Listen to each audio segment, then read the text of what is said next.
The business of media is in a huge revolution, and LA is feeling it.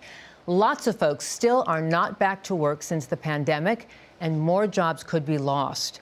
Paramount Global just announced another round of layoffs. Some 2,000 employees are expected to lose their jobs.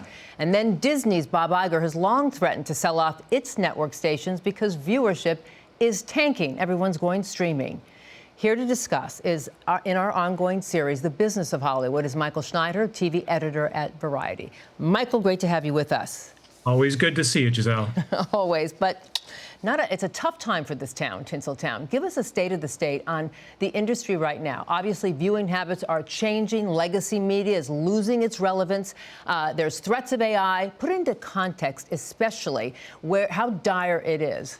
Yeah, it's sort of a perfect storm of a lot of things going on. Of course, everyone is still recovering from last year's dual Hollywood strikes with both the writers and the actors going off. And also, technology has completely changed the way, of course, people consume television. That's been ongoing for several years, but it's really hit hard the traditional networks and studios, the folks who relied on traditional means of distribution of programming, and that's really starting to impact these traditional companies like Paramount Global, like you mentioned, and Disney, et cetera, as they figure out the new models, and so far the new models are not nearly as lucrative as the old models were.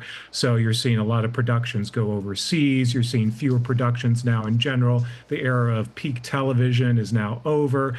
And even the big streamers who disrupted this entire industry are pulling back a bit on the amount of content that they produce. So it's a little bit of everything.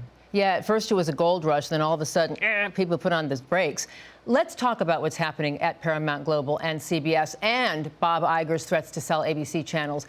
These legacy channels are losing viewers to TikTok. And then you've got media titans like David Zaslav saying companies are going to have to consolidate. Do you agree? And what does this mean for this town?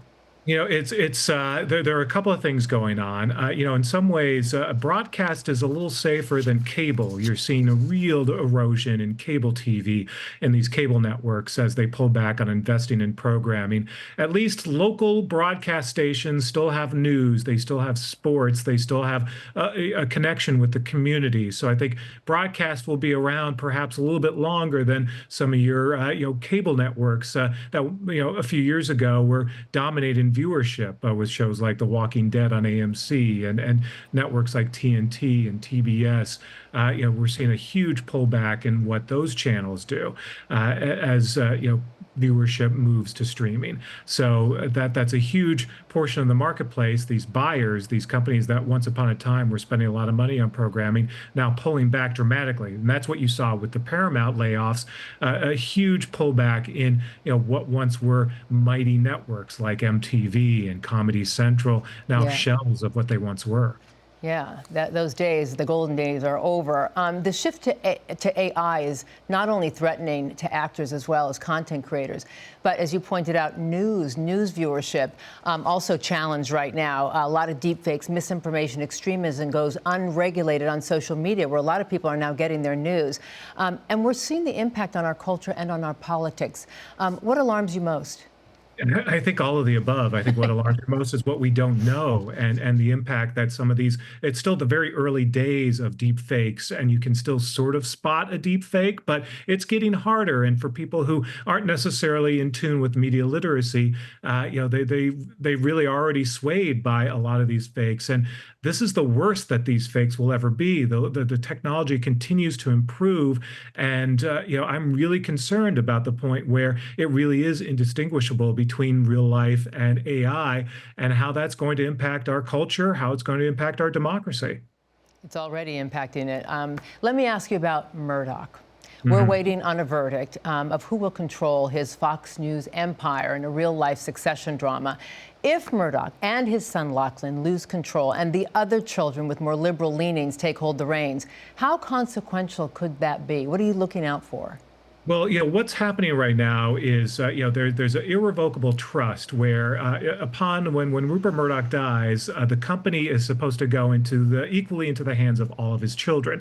He's trying to change that. He wants the control to be in one kid's hands, Lachlan Murdoch, whose politics most align with Rupert. The other kids, are a little more centrist, where Lachlan's much more conservative. He's the driving force behind Fox News. Rupert's concerned that upon his death, the children will try to centralize Fox News and make it less right leaning.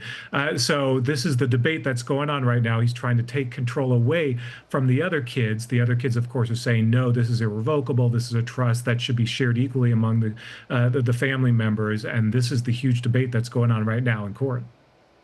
Yeah, it's like the drama that was that we binge watched for days and days. It's total succession. It's total succession. It's amazing.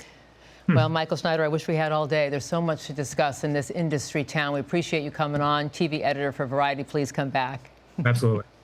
All right. And just ahead, a busy